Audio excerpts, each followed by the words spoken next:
L'art du déplacement est né d'une rencontre entre des jeunes d'Évry et de Sarcelles en région parisienne. Ces jeunes, connus pour avoir défié les lois de la gravité, se font appeler Yamakasi.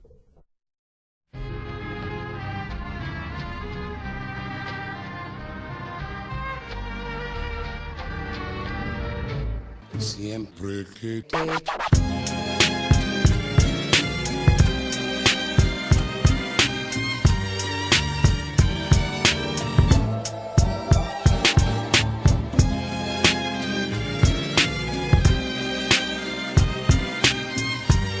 Avec l'intention de découvrir sa vision sur le partage de sa discipline, je décide d'abord de rencontrer Charles Belvigne sur son lieu d'entraînement.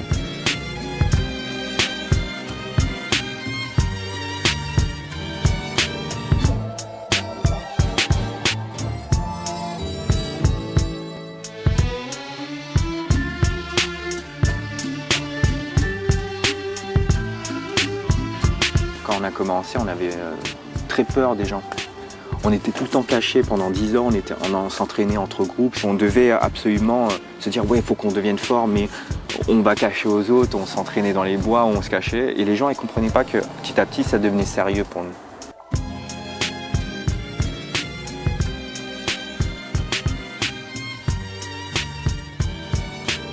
J'ai pratiqué les arts martiaux, beaucoup de maîtres me disaient ouais bah fais ça, et ils sont là devant toi et ils sont jamais dans l'effort.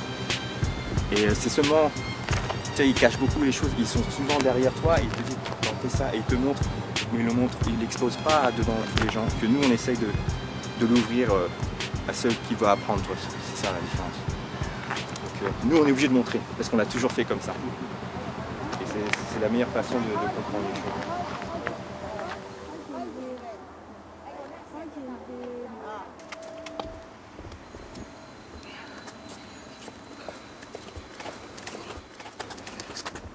Et la respiration, ça se passe comment?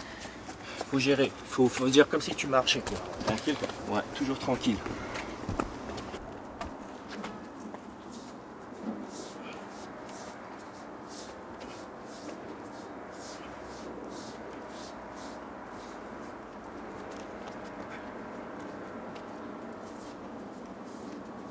Nous, ce qu'on a fait, c'est adapter ce que la culture d'avant a fait.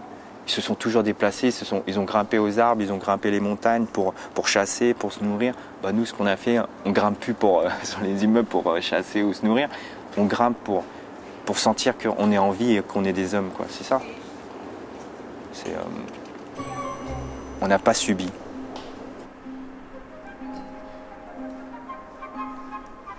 Moi, à partir du moment où j'essaie de donner aux gens, bah, j'essaie que ces gens-là comprennent ce qu'ils font et qu'ils essayent aussi de redonner. C'est que quand ils font un exercice, il faut qu'ils comprennent pourquoi ils font cet exercice-là et qu'ils puissent l'expliquer à quelqu'un d'autre. C'est ça le partage à l'oral.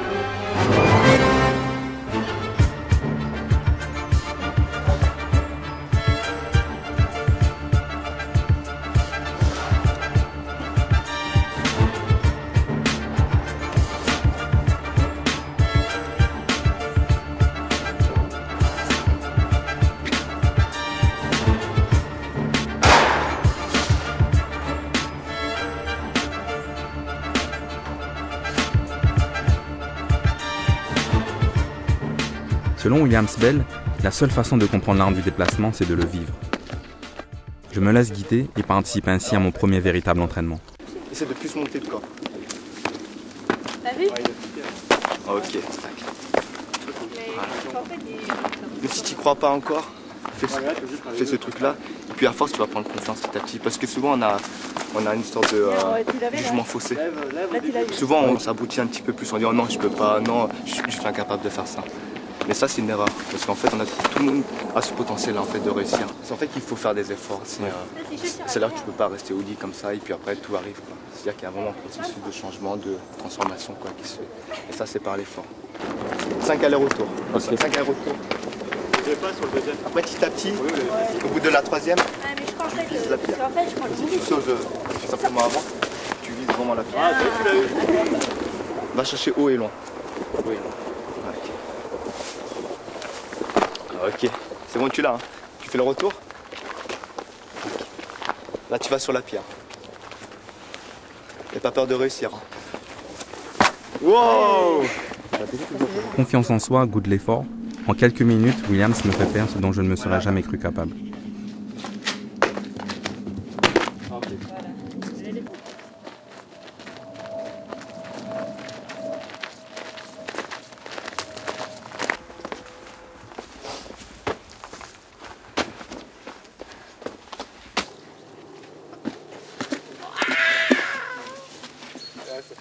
Ça va le pied?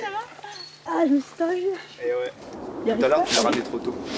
C'est tout à l'heure, tu ramenais trop tôt les jambes. C'est pour ça qu'en fait, tu vas trébucher. Ouais. Faut d'abord, tu passes l'obstacle, et après, tu ramènes la jambe. Ok, c'est bon. Avec tous les corps, Ouais. les PC limites. Ouais.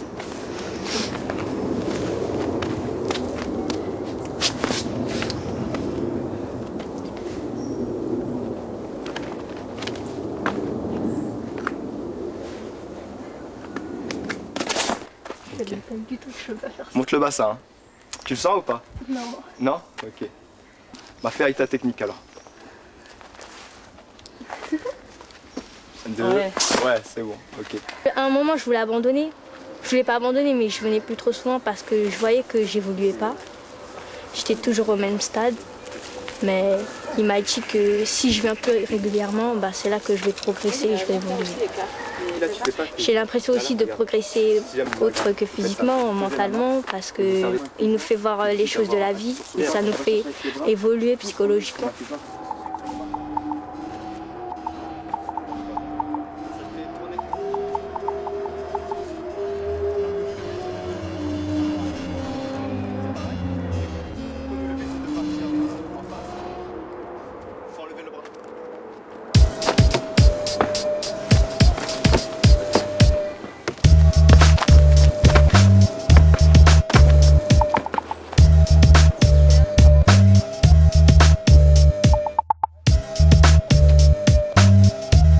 Il est 9h et le brouillard de ces environs d'Evry n'a pas empêché Kevin et Johan de venir s'entraîner.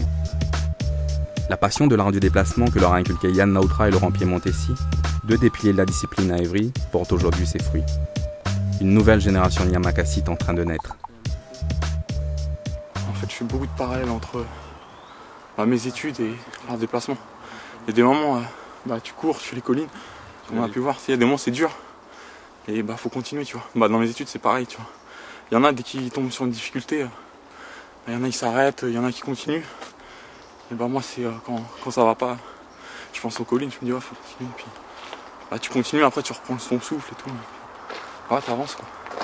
Laurent et Yann, ils m'ont initié à la culture de l'effort. Après on te le dit tout ça, mais faut vraiment le pratiquer quoi pour comprendre quoi. Tout simplement. Ça se perd hein, mais faut l'entretenir. C'est pour ça qu'on vient tous les samedis, tu vois. Et puis toujours essayer d'aller un peu plus loin, pour pouvoir passer les moments difficiles, s'en servir à ce moment-là, quoi.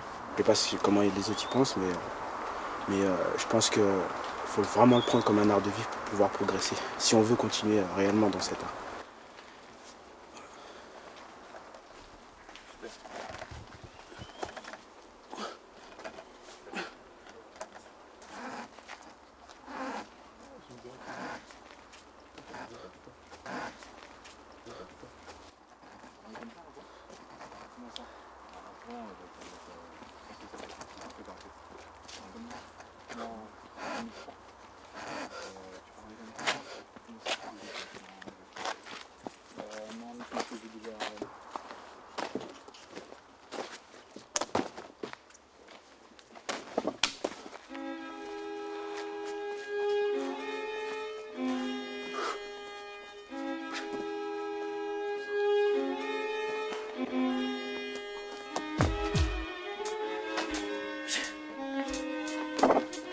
À force de s'entraîner, on acquiert une certaine autonomie. Et puis après ça vient de toi-même, tu sais, c'est pas Laurent, Yann qui vont me dire ouais il faut faire ci, il faut faire ça. Toi tu vas te le dire. Et voilà, c'est là que tu prends ton envol. Ça commence à venir de toi en fait.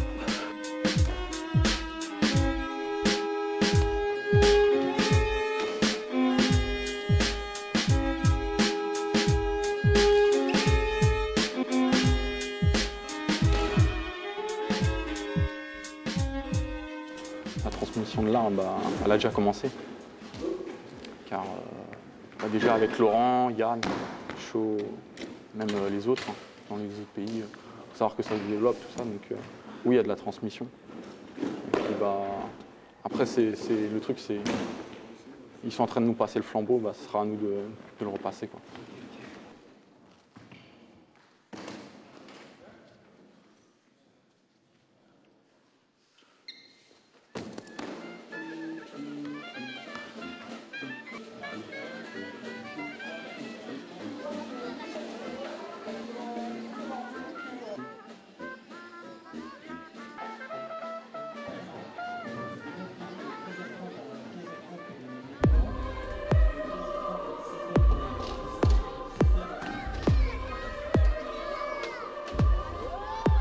Perdurer dans le temps, oui, c'est important. Parce que quand on va l'expliquer à la nouvelle génération, eux, ils vont l'amener dans une autre étape.